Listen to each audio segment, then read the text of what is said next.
ଭାଗ୍ୟରେ ଏବେ କୋଉ ଦଶା ଚାଲିଛି ଆଉ କଣ ଚାଲିଛି ସେଇ କଥା ପଚାରିବା ପାଇଁ କି ମୁଁ ଆଜି ଫୋନ କରିଥିଲି ଆମର ସବୁଠୁ ବଡ ଜ୍ୟୋତିଷ ଆମ ଆଈଙ୍କ ପାଖକୁ। ଆଉ ଆଈ ମୋ ସମସ୍ୟାକୁ ନେଇ କହିଲେ ମୋର କାଳେ ଏବେ ଦଶମରେ ରାହୁ ଚାଲିଛି ଆଉ ସେଇଥିପାଇଁ ରବି ମତେ ଏବେ ହଇରାଣ କରିବାରେ ଲାଗିଛନ୍ତି ଏବଂ ସେଇ ସମସ୍ୟାର ପ୍ରତିକାର ନିମନ୍ତେ ଆଈ ମତେ ଆଦେଶ ଦେଇଥିଲେ ଯେ ଗୋଟେ ଟେବୁଲ ଫ୍ୟାନ ନେଇ ଆସିଲେ ସବୁ ଗ୍ରହ ଶାନ୍ତ ହେଇଯିବାର ସମ୍ଭାବନା ଅଛି।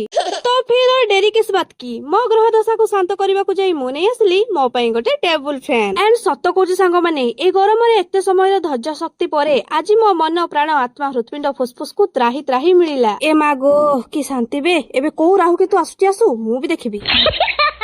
ଏଣ୍ଡ ଏ ଫ୍ୟାନ କୁ ସେଟ୍ କରିବାକୁ ଯାଇ ଏତେ ଲେଟ୍ ହେଇଯାଇଥିଲା ଯେ ଆଜି ବ୍ରେକଫାଷ୍ଟ ରେ ଫ୍ୟାନ ଆଗରେ ବସି ଟିକେ ମ୍ୟାଗି ଖାଇ ଦେଇଥିଲି ଆଉ ତାପରେ ଫ୍ରେଶ ହେଇ ମୋ ମଙ୍ଗଳସୂତ୍ରକୁ ବେକରେ ପକେଇ ମୁଁ ଚାଲିଲି ମୋ ଶାଶୁ ଘର। ଆଉ ଆସିଲା ବାଟରେ ଦେଖା ହେଇଥିଲେ ମୋ ସୁନା ଭଉଣୀ ମାନେ। ଏମାନେ ଖାଲି ମୋ ଜୁନିୟର ନୁହଁ ମୋ ଗେହ୍ଲି ଗୁଡା। ଦେନ୍ ତାଙ୍କ ସହ ଟିକେ କଥା ହେଇକି ମୁଁ ଲାଇବ୍ରେରୀକୁ ଆସିଲି ଆଉ ବହୁତ ସାରା ଭାଇ ଭଉଣୀ ମାନଙ୍କ ଡିମାଣ୍ଡ ଥିଲା ଯେ ମୋ ହ୍ୟାଣ୍ଡ ରାଇଟିଂ ଦେଖିବା ପାଇଁ। ଏଇ ଦେଖନ୍ତୁ ସାଙ୍ଗମାନେ ଆଉ କମେଣ୍ଟ କରିକି ନିଶ୍ଚୟ କୁହନ୍ତୁ କେମିତି ଲାଗୁଛି। ଦେନ୍ ଆସିଲା ବାଟରେ ଆଇସ୍କ୍ରିମ ବାଲା ଦେଖି ଆଇସ୍କ୍ରିମ ଏଞ୍ଜୟ କରି ରୁମକୁ ଆସିଲି। ଆଜି ପାଇଁ ଏଇଠି ରହିଲି। ଭିଡିଓ ଭଲ ଲାଗିଲେ ସବସ୍କ୍ରାଇବ କରିବେ। ବାଏ।